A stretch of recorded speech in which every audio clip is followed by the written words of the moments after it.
Welcome to the Secure CIO, the podcast for technology executives who are tasked with hiring and retaining great cybersecurity leaders. Join best-selling author Claire Pales together with industry thought leaders as they answer your questions about sourcing the right leaders, building cybersecurity teams, candidate selection, salaries, skills, and more. Hello, I'm Claire Pales and welcome to the Secure CIO podcast. Today's guest is David Jorm. David has been working in the tech industry for 20 years with a focus on managing security teams for the last 7. His experience has spanned government, corporate and startup environments in several countries. He's passionate about enabling the next generation of security talent and building high-performing teams that enable hacker culture. Earlier in his career, David worked on aviation meteorology, satellite remote sensing and source code review automation. David, it's great to have you. Thanks so much for joining us today. Thanks, Claire. It's great to be here. So we've heard a little bit about you in your bio, but tell me a bit about how you got to this point in your career as a leader and how did you go from software engineer to startups to leaderships in a big bank? Yes, it's been an interesting journey. When I was a teenager, I was always interested in security. I was one of those teenagers who had a bedroom full of strange computers and was always, reading things online. But this was the mid to late 90s, and security as an industry was very much in its infancy. There were a few vendors of products of, firewall automation and so on, but jobs like penetration tester and application security consultant simply didn't exist. So I started out my career writing code, doing network configuration, etc., because that was the closest thing to getting paid to do security work that actually existed in the market. So I did that for quite a few years, developed an interest in meteorology, did a mathematics degree and worked at the Bureau of Meteorology. Eventually wound up living in China, working for a startup, writing code there. When that failed and we pretty much got run out of the country by the domestic competition, I wound up at Red Hat. A friend of mine just called me up and said, you can write documentation, right, for technical things? And I said, sure. And he said, would you like a job? So I moved up to Brisbane, got this job at Red Hat, and immediately realized that they had a dedicated security team, the security response team. So I made it my mission from day one. It was actually funny. The director of the Brisbane office sat me down and he said, people think that getting onto the technical writing team is just a backdoor way into Red Hat and you can move into an engineering role. That's not what it's about. And I was like, oh, that wasn't my plan, but that's a great idea. So immediately made it my mission. Thanks, Mike, for to get onto the security response team, which I did. And then a leadership position rapidly opened up there. And that's how I moved into management. Look, it sounds like you've had such a varied degree and some really great opportunities. And I liked sort of the piece you said about, that back when you first started out, the jobs that exist now kind of didn't exist back then, which I think is true across security. And I guess that's probably one of the main issues, or possibly one of the main issues that we're having in this so-called global skills crisis that, some people buy into and some people don't. What are your thoughts on this? And do you think it impacts vendors and in-house teams? What do you think about it? Yeah, so I've been, since the 7 years that I've been in management of security teams, I've had open heads pretty much the entire time.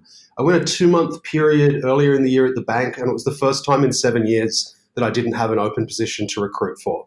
So it's always been difficult, particularly when you're geo-targeting. So at Red Hat, it was a lot easier because we could hire anywhere in the world and people work from home. When you're stuck to Sydney, Melbourne or Sydney, Melbourne, Brisbane, things get a lot harder.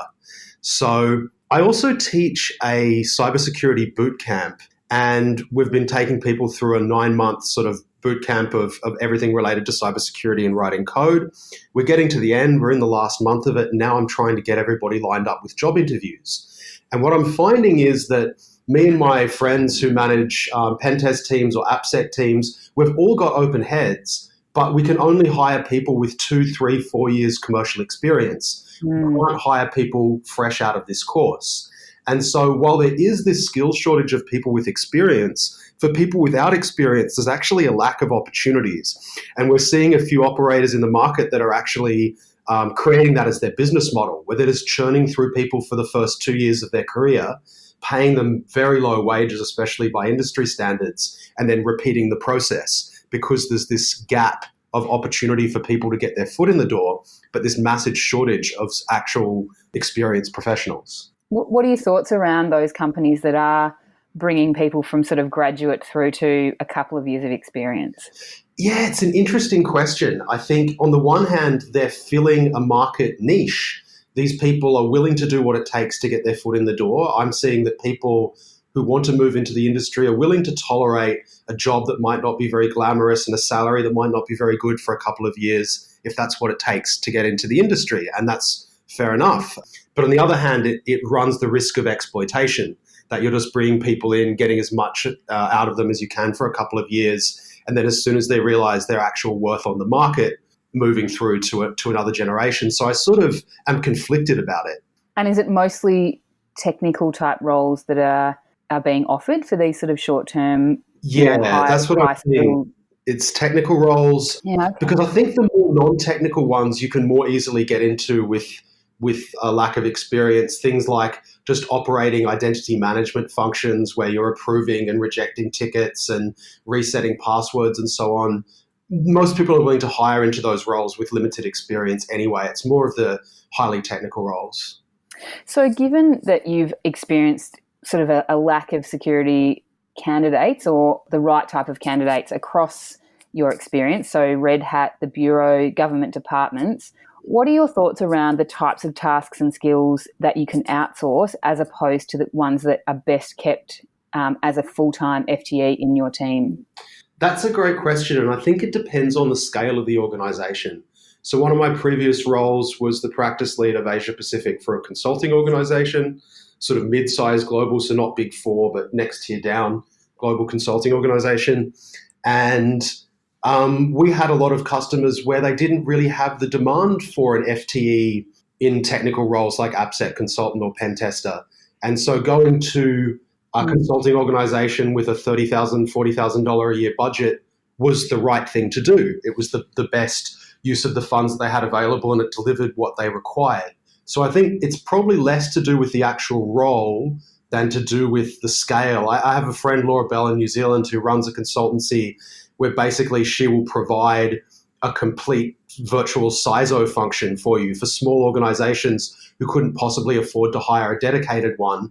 And they, in the same way as you can hire a virtual assistant when you couldn't afford a full-time PA, you can hire a virtual CISO for your smaller business. So I really think it's a matter of scale. Yeah, I think there's many positives to this kind of gig economy, and also there's probably some negatives as well. But from a positive perspective, being able to get these types of skills on demand can make a significant business to how your business secures itself. Yeah, absolutely. So I think across the spectrum of roles, we're seeing that probably from skills on demand in a gig economy to contract resources through to actual FTEs. And in larger organizations like CBA, where I work now, the vast majority of things are provided by FTEs because we have the sufficient scale to do it. But in smaller organizations, you're better off just having a managed services agreement with an outsourced provider, in my personal opinion. Yeah, okay. So if we think about your particular area of expertise now and the hiring of pen testers, not just in your current role, but I guess across your career, what are some of the challenges that you've seen or experienced in hiring and retaining staff in this space? That's a great question. So what I've found is that obviously it's an area that has quite high salaries, but there's a limit to this. I view the salary component as a bit of a diminishing returns curve, in that once you get people to a certain point where they live a comfortable life and they have all the things they might want, giving them more money doesn't really change the equation a lot. And so once people get to that point that they're senior, they've got 5 or 6 years experience under their belt, and they can take their pick of various options, it becomes less about the money and more about the work.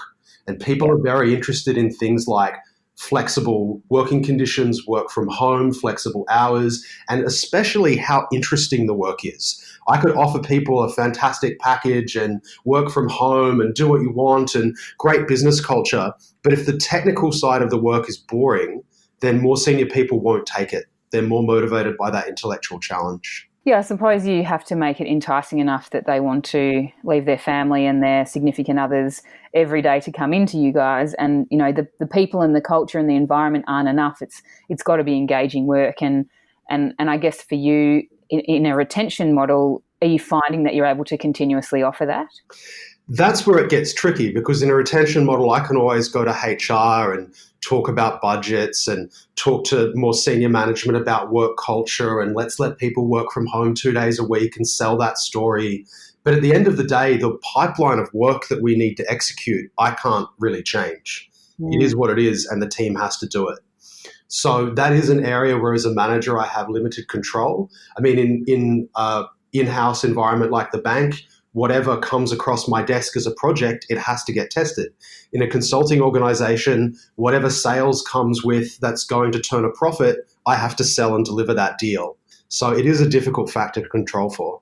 I think it's really interesting, that you talk about the desire to have flexibility and work from home and people's sort of different needs in terms of their role.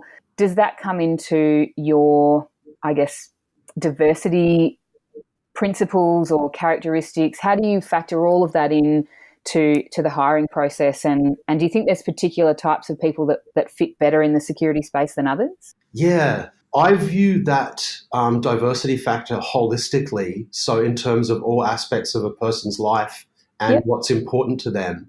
And I do see that being quite variable. There are some people for whom that flexibility is the paramount thing and they will never take a job that doesn't have it. There are some people who are actually opposite, where they say, I enjoy the social aspect of an office-based culture, and I find that I become socially isolated if I don't have that, so I prefer that. And what I've found to be effective is an inclusive middle ground, where we have a mixture between an office-based culture, flexible working arrangements, we have a bit of geographic distribution amongst the team, and people travel around a bit to other sites. I found that to be a good middle ground that allows you to build an effective team. When I worked at Red Hat, the team was fully globally distributed and pretty much 100% work from home. And it did have some issues with team cohesion, that people didn't really know each other. We had time zone issues. Time zones especially became a major factor for me working for a global company. And I always referred to Australia as the time zone ghetto. We just got the short end of the stick for everything in terms of meeting schedules, and it became untenable for me to operate in that role because I pretty much had to work European hours to make it function. Yeah, I think that is a huge challenge, and we've spoken to other guests on the podcast about how being global has such a huge impact on your ability to service your customers, but also to keep your teams happy. From your perspective, would you rather bring in a global person into Australia, or would you rather have that sort of diversity across the globe sort of following the sun, I suppose? Yeah, there's two aspects to it. So one is having everybody in the same time zone or the same location or small set of locations has massive simplification advantages. It's easier to build a team culture. It's easier to build team cohesion. It also makes it harder to hire. So, for example, if you wish to hire a person at a consulting organization that will be deployed on site in Sydney, that's about the hardest role to hire for, in my opinion, because every big four wants them, every consulting organization wants them, every big bank wants them. Once you open the door to more flexibility, location-wise, work-wise, there's a lot of people doing commutes from Wollongong into Sydney and things like this. And once you take that out of the equation, you open up a massive pool of candidates that other people don't have access to. And so that's been my experience in organizations where we have that flexibility, that I'm able to hire candidates that other people can't. But at the same time, it comes at the cost of the convenience of doing business and the ability to forge a cohesive team culture. Yeah, I mean, I guess from your perspective, with open roles all the time, you're constantly looking at ways to close those gaps, I suppose. Yeah, that's correct. And I think the biggest factor that I'm able to control for, because again, those things about how we distribute the organization, what the pipeline of work is, are largely out of my control as a frontline manager or mid-level manager.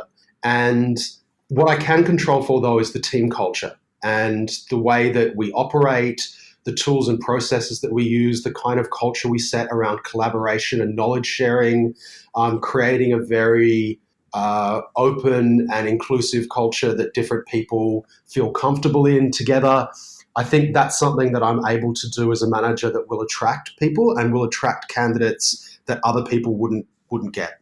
You've talked a little bit about yourself as a frontline manager and as a leader, and I'm interested in your transition from being a technical expert to becoming a leader, and if that was something that you were going after, or did someone else approach you and say, hey, David, we really see something in you. We think that you should lead this team. Yeah, great question. So it happened 7 years ago when I was 30 years old. And this, I guess, is telling of the industry that I felt like an old man. I was 30. I was older than most of the people that I worked with. And I was at Red Hat, and my manager, the director of product security, said that the team had become too large for him to manage and that he needed somebody beneath him who could manage a portion of the team. And during a team call, he opened it up and said, anybody senior on the team who's interested in applying, please let me know. So I had a chat to my wife about it and said, I'm 30, I'm an old man now, I can't keep up with these kids. Maybe I should consider moving into management. It seems like a good opportunity. I like dealing with people. And she said, you should go for it. So I messaged my manager and said, I'm interested. And he said, great. You were the one person I was really hoping would respond to me. So that's how it occurred. And then it was pretty much, I think it was, I don't think I even interviewed. I think from there we just made it happen. And I really enjoyed making that transition. And the thing that really struck me at first was the scale of impact that I could have. As an individual contributor, there are those fantastic hackers who produce 50 times more than most people do, and they find all the top vulnerabilities. But even then, your ability to impact things is limited by what you as an individual can accomplish. Whereas when you manage a team, you can potentially have a far broader impact across the industry and what you do via the team. So I immediately felt that as I moved into this leadership role, and that cemented for me that that's where I wanted to be. After leaving Red Hat, I went to a startup, a software-defined networking startup, and initially was doing product security there, and everything was great. But we got to the point where they didn't really need me as a dedicated security person. It wasn't the priority of the business, and I wound up managing a software development team because, hey, I had experience as a software developer, I had experience as a manager, so why not manage one of the development teams? And it turns out I'm absolutely terrible at managing a development team, and I failed spectacularly. So that was a good eye-opener for me to realize that I think that very specific niche of managing a security team was the sweet spot for me, and that it wasn't something that I was good at more broadly. And so what traits or skills do you think that they saw in you, or what traits should CIOs be looking for or leaders be looking for if they're wanting to advance a technical person into a leadership role? Is there anything particular, do you think, that technical people can exhibit or can learn or can show that would make a CIO or a leader take notice of them and think that guy or that woman is leadership material? I think it's really about we often talk about this when we're doing promotions, that if you want to take somebody, say, from a penetration tester to a senior penetration tester, what you really want to see is evidence that they're already doing it, evidence that they're already going above and beyond and acting in a senior capacity without having the title. And then generally the title and the pay rise follows. And I think it's the same moving into management or leadership, that I'd be looking for people who command a bit of a following, who take an interest in the work of others, who are trying to mentor junior staff, who are trying to do knowledge transfer, skill sharing with other members of the team, all those sorts of things without having been asked, without it having been part of their official job description, because they're showing a natural inclination towards that kind of work. So when you're hiring people, do you also look for, you've mentioned that you're watching these staff that are exhibiting certain behaviours that they should be already exhibiting if they're in a leadership position. How do you find those when you're hiring somebody and you're just meeting them for the first time? I don't think I've been able to. There's only been a couple of people that I've worked with that have now moved into leadership positions. And I think at the time when I first met them, I wouldn't have ascribed those characteristics. It took time over probably a couple of years for me to identify them and realize them. And I mentioned my first role was being the manager of the product security team at Red Hat underneath the director. The director of product security at Red Hat is now my friend Garth, who I hired. He was my first hire, in fact, as a manager. And if I'd stayed there, he would now be my manager. And I think when I hired him, I never would have guessed that in a million years, that that's where he was going to wind up. But now in hindsight, I can see those characteristics in him. If we keep on the vein of hiring, I'm interested to know if you do all your hiring yourself or do you use third-party recruiters? And if you do use recruiters, what's been your experience? So myself, I don't use recruiters because I haven't gained any value from it. I think having been around in the industry for a long time and having a good network, recruiters don't bring much to the table in terms of contacts that I wouldn't otherwise have either myself or through secondary contacts. But in my last 3 jobs, I have been placed by a recruiter. So as a job seeker, I see a huge amount of value in recruiters because they do everything for me. I just have to make one phone call and say, I'm on the market. This isn't working out where I am now. What are the options? And everything just happens for me. Whereas as a hiring manager, I see that I pay a huge commission to a recruiter and all I get is some resumes that I probably could have found myself by just asking people who's looking for a job. That's a really interesting distinction, and I think one that a lot of people could probably relate to, that as a candidate, the recruiters are doing the legwork for you and they're getting a lot of the roles that organisations need to fill. And so, from your perspective, going out into the market and looking for your next opportunity or your next job, as you said, it's kind of the ultimate in outsourcing for them to do it for you. But I also agree that hiring managers that I've spoken to are having a similar experience in terms of what recruiters can offer them on the flip side of that. So, yeah, I think it's a hard one, and I think it's not necessarily going to be solved straight away. Is there anything, do you think, recruiters could do better that would make you then go out and use them again? Yeah, I'm not opposed to using them. I've also had the experience of working for a few roles where we weren't allowed to use recruiters. So at startups, obviously it's difficult to have that kind of money. At the consulting organization I used to work for, we had an internal recruiting team who would defend their own turf by banning the use of external recruiters. And it's only now in more recent roles that I've actually had that option on the table that we're allowed to utilize recruiters and take resumes from them.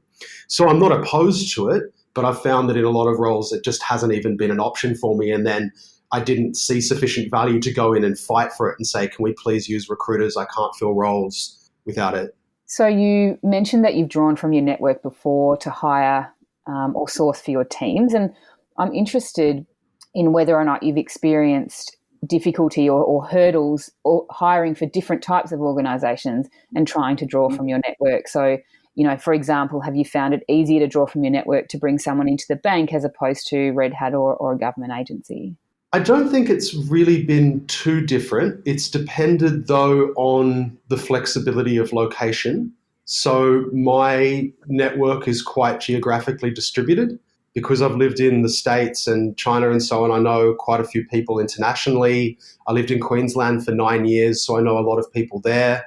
So in environments where we're more geographically constrained in where we can hire, it is more difficult for me to utilize my network. Whereas in environments where we can hire fully remote staff, then, yeah, it's significantly easier.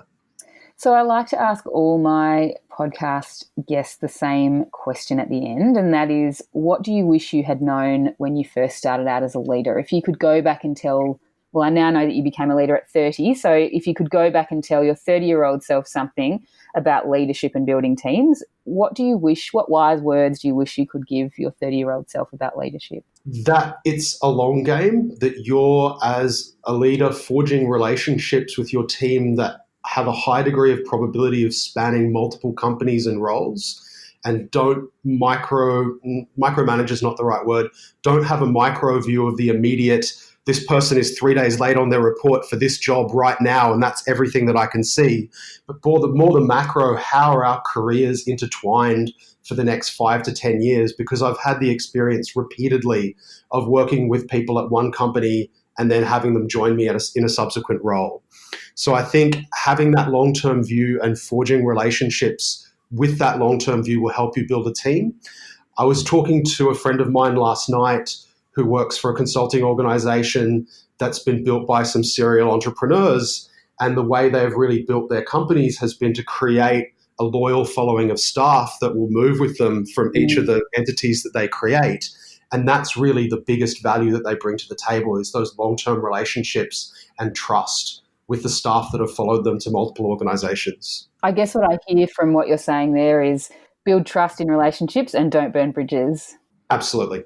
So, David, how can our podcast listeners find you and find out more about you and also about the bootcamp that you are running? Sure. So the bootcamp is run through Coder Academy. If you just Google Coder Academy Cybersecurity Bootcamp, I'm sure you'll find it.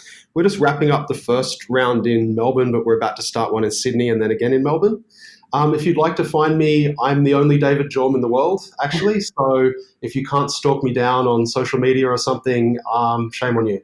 Right.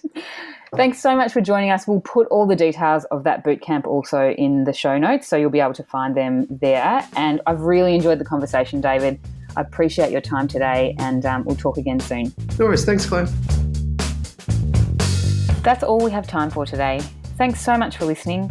For more information on all our guests, check out the show notes at thesecurecio.com, where you can also find more information on the Secure CIO framework and sign up for my newsletter. If you loved the show, please subscribe to the podcast and feel free to leave me a 5-star rating. I'll see you next week.